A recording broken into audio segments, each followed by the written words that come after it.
নমস্কাৰ চিৰাং জিলাৰ সাংবাদিক বন্ধুসকল। আজি ভিন্ন জাতি জনগোষ্ঠীৰ সমন্বয় ভূমি তথা অসম ভূটান সীমান্তত অৱস্থিত আমাৰ চিৰাং জিলাত আজি আমি বিশেষ সাংগঠনিক সভা এখন আয়োজন কৰিছিলোঁ। কাৰণ আমি প্ৰৱাসৰ কাৰ্যসূচীত ইয়াত উপস্থিত হৈছিলোঁ।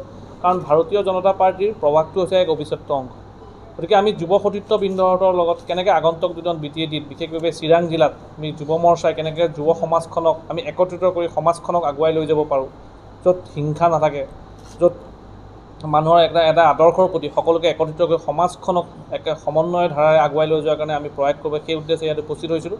আৰু আমি বিশেষভাৱে সাংগঠনিক দিশত কিছুখিনি আমাৰ আলোচনা হৈছিলে, কেনেকৈ আমি চিৰাং জিলাৰ সংগঠনটো শক্তিশালী কৰিম। জিলা যুৱ মৰ্চাৰ সন্মানীয় সভাপতি ৰাকেশ দাস ডাঙৰীয়াৰ নেতৃত্বত লগতে আমাৰ লগত উপস্থিত আছিলে এই চিৰাং জিলাৰ মূল সমিতিৰ বিজেপিৰ সন্মানীয় সভাপতি ৰিণ্টু কুমাৰ দাস ডাঙৰীয়া, লগতে ইয়াত উপস্থিত আছিলে এই সমষ্টিৰ সন্মানীয় বিধায়ক তথা আমাৰ ৰাজ্যিকৰ সম্পাদকৰ দায়িত্বত থকা ভাৰতীয় জনতা পাৰ্টীৰ অজয় কুমাৰ ৰয় ডাঙৰীয়া, লগতে জিলাৰ সমূহ বিষয়ববীয়াসকল আছিলে। ৰাজ্যিকৰ মোৰ এটা টীম আহিছিলে ৰাজ্যিকৰ পৰা সমূহ বিষয়ববীয়াসকল। গতিকে অনাগত দিনত আমি সংগঠনটো কেনেকৈ লৈ যাব পাৰোঁ, বিশেষভাৱে সমাজখনক আমি কেনেকৈ একত্ৰিত কৰিব পাৰোঁ সেই উদ্দেশ্যে আমি আলোচনা কৰিছোঁ। অনাগত লোকসভা নিৰ্বাচনো আছে। লোকসভা নিজৰটো আমাৰ যুৱ মৰ্চাৰ কাৰ্যকৰ্তা কৰিবলগীয়া বহুখিনি কৰণীয় আছে। গতিকে আমাৰ উদ্দেশ্য এটাই হ'ব যে BTADত আজি BTADত যি আমি আমাৰ সংগঠনটো ইমানেই শক্তিশালী কৰোঁ যে ভৱিষ্যত দিনত BTADৰ চিফজন আমাৰ ভাৰতীয় জনতা পাৰ্টীৰ পৰা, আৰু সেইটো আমাৰ যুৱ শক্তিয়ে সেই নিদৰ্শনটো দাঙি ধৰিব লাগিব। কাৰণ ভাৰতীয় জনতা পাৰ্টীৰ যোনটো সদায় মূল চালিকা শক্তি যুৱ মৰ্চাক সদায় গুৰুত্ব দিয়ে ভাৰতীয় জনতা পাৰ্টী। গতিকে সেই উদ্দেশ্যে আমি আহিছিলোঁ। অনাগত দিনত আৰু আহিম আপোনালোকৰ ইয়াত সংগঠনটো শক্তিশালী কৰাৰ স্বাৰ্থত।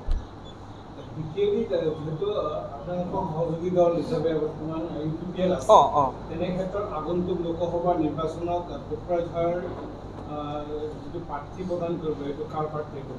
সেইটোতো আপোনালোক সেইটো শীৰ্ষ নেতৃত্ববৃন্দই সিদ্ধান্ত ল'ব। এতিয়া আপোনালোকৰ বাবে ক'ব নোৱাৰে। আমাৰ উদ্দেশ্য আমি সংগঠনটো শক্তিশালী কৰা।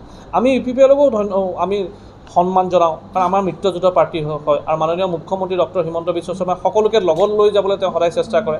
সবকা সাথ, সবকা বিকাশ, সবকা প্ৰয়াস, সবকা বিশ্বাস, এই চাৰিটা নীতিৰে আমি সদায় সমাজখনক আগুৱাই লৈ যোৱাৰ কাৰণে চিন্তা চৰ্চা কৰে। গতিকে আমি সকলোকে সংগঠনটো লগত লৈ আগুৱাৰ আমাৰ এটা প্ৰয়াস আছে। কিন্তু আমাৰ উদ্দেশ্য হৈছে আমাৰ যুৱ মৰ্চাৰ সংগঠনটো শক্তিশালী কৰা। শক্তিশালী কৰি আমাৰ যে ভাৰতীয় জনতা পাৰ্টীৰ অনাগত দিনত যি BTADৰ চিফ হ'ব ভাৰতীয় জনতা পাৰ্টীৰ পৰা হয়, সি লাগিলে যোনেই নহয়। আৰু আগন্তুক দিনত আপুনি সুধিছে কোকৰাঝাৰ প্ৰাৰ্থী কোন হ'ব, সেই কথাটো আমি অৱগত নহয়। সেইটো আমাৰ জ্যেষ্ঠ শীৰ্ষ নেতৃত্ববৃন্দ সিদ্ধান্ত ল'ব। আমাৰ ৰাজ্যিক সভাপতি ভৱেশ কলিতা ডাঙৰীয়াই সিদ্ধান্ত ল'ব। আমাৰ মাননীয় মুখ্যমন্ত্ৰী ডক্টৰ হিমন্ত বিশ্ব শৰ্মা ডাঙৰীয়াই সিদ্ধান্ত ল'ব। যিহেতু বিজেপি যুৱ সমাজক যুৱ চামক সদায় প্ৰাধান্য দিয়ে, বিজেপিৰ ৰাজনীতি হয় মূলতঃ যুৱ শক্তি ৰাষ্ট্ৰ। তেনে ক্ষেত্ৰত আপোনালোকৰ BTR অঞ্চলৰ যুৱ সমাজৰ কি ধাৰণা যে তেওঁলোকে কি বিচাৰে, এইটো আপোনালোকে গুৰুত্ব নিদিবলগীয়া আপোনালোকৰ শীৰ্ষ নেতা।